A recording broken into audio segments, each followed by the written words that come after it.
সম্মানিত দর্শক, আসসালামু আলাইকুম। আমি এখন আপনাদের সাথে কথা বলবো এই এলাকার কাঠখালী নদীর চুনো এলাকার বাঁশখালী উপজেলার স্থানীয় লোক মোহাম্মদ শাহাবুদ্দিন ভাইয়ের সাথে।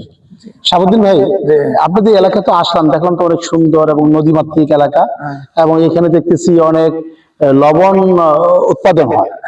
তো সেই ক্ষেত্রে আমি একটু জানতে চাচ্ছি ভাই আপনার কাছে, তো আপনি এখানে কি করতেছেন? আমি মাছের ব্যবসা করি। মাছের ব্যবসা কত বছর যাবত করেন? 15 বছর ধরে। আচ্ছা, এই এলাকা কতদিন যাবত, কত বছর যাবত এই এলাকার মাছের উৎপন্ন হচ্ছে, এখান থেকে মাছ ধরে সবাই সমুদ্র থেকে, এই ব্যাপারটা কিছু বলবেন? 50 বছর আগের থেকে ধরে। 50 বছর আগে থেকে।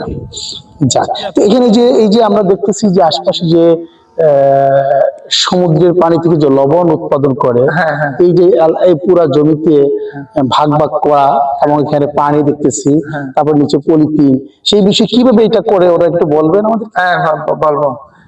এখান থেকে বাইরে থেকে ভিতরে ঢুকাইতে হবে।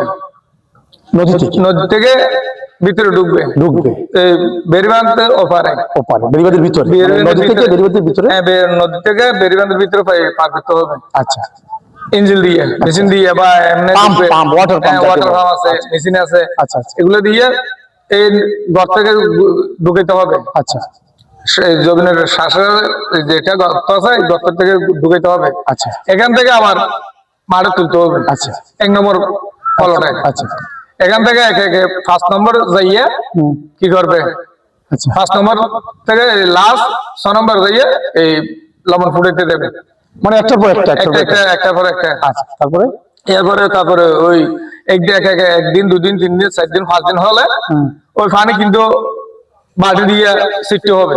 বালতি দিয়ে আচ্ছা, বালতি আছে না, বালতি দিয়ে ছিটতে হবে। আচ্ছা, ছিটলে আজকে দিছো, শুকে গেছে, আবার কালকে আবার দেবে। আচ্ছা, এরকম 5 দিন 6 দিন হলে তারপর কি করে, ওই কাগজ আছে না, পলিথিন উঠাইয়া এই ঠাল করবে।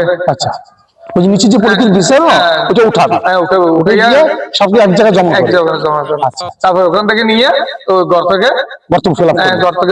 ফেলবে। আচ্ছা, এখান থেকে তারপরে কি করবে, বিক্রি করবে।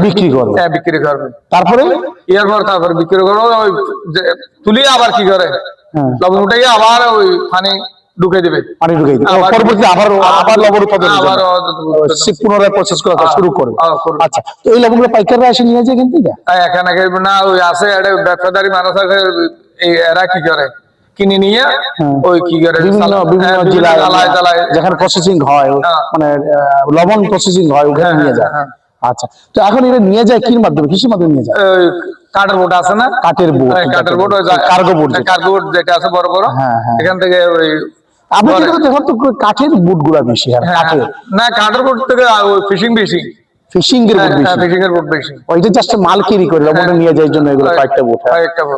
তাই যে বুট গুলা দেখতেছি এখানে, যে বড় বড় বোট গুলা, বা দেখলাম যে ক্রেন লাগানো, ওই যে ইয়েগুলা যেগুলো লাগাইতে দেখছো, এগুলা কি এই মাছ উঠে ওই সাগর থেকে মাছ আনে বোর্ডে, ওই যে ফিশিং আছে না, ফিশিং বোর্ডের মাছ ওই ওখান থেকে নিয়ে এই গাড়িতে তুলে দেয়, ক্রেনের মাধ্যমে আনলোড করে।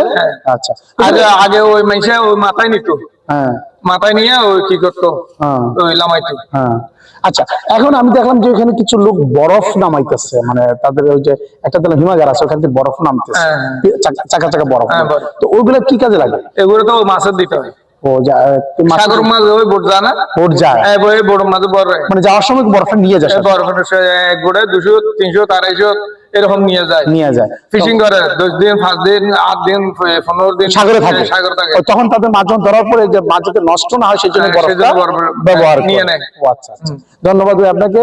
তো এখন আপনারা আরেকটা জিনিস জানতে চাচ্ছি, যে আপনাদের এখানে যে আর কি মানে কি উৎপাদন হয়? আর কিছু উৎপাদন হয় না আমাদের এখানে। ওই বর্ষাকালে ওই ফজর করে এই লবণের শ্বাস যেটা আছে, এটা ওই শুধু উদিনে আসলে এই লবণের উৎপাদন হয়, আর হলো সাগর থেকে মাছ ধরে। আচ্ছা, আচ্ছা, তো এখন এটার উপরে আপনাদের এখানকার জীবিকা নির্বাহ আল্লাহর উপর এখতিয়ার করে আর করে আর কি। আর এখানে যারা বসবাস করে আশপাশ সবার একই ব্যবসা।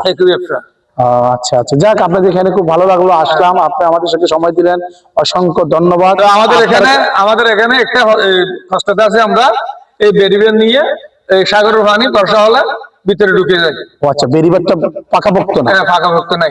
আচ্ছা আচ্ছা, এই আপনি দেখছো না? হ্যাঁ হ্যাঁ, বেরিবারটা এত ইয়ে না, পাকাপোক্ত না, না, এবং যে কোনো সময় বন্যার পানি ভিতরে ঢুকে যাচ্ছে। হ্যাঁ হ্যাঁ, বর্ষাকালে কি বাইঙ্গে এই ভিতরে ঢুকে যায়, মানুষের ওই জনগণ ক্ষয়ক্ষতি হয়। আচ্ছা ঠিক আছে, ধন্যবাদ ভাই আপনাকে, আপনি আমাদেরকে এটা বলার জন্য, এবং আমার দর্শককে জানলো আপনার মাধ্যমে। আমি দর্শকের প্রতি আপনাকে ধন্যবাদ। হ্যাঁ, ভালো থাকেন, সুস্থ থাকেন, এই কামনা করি।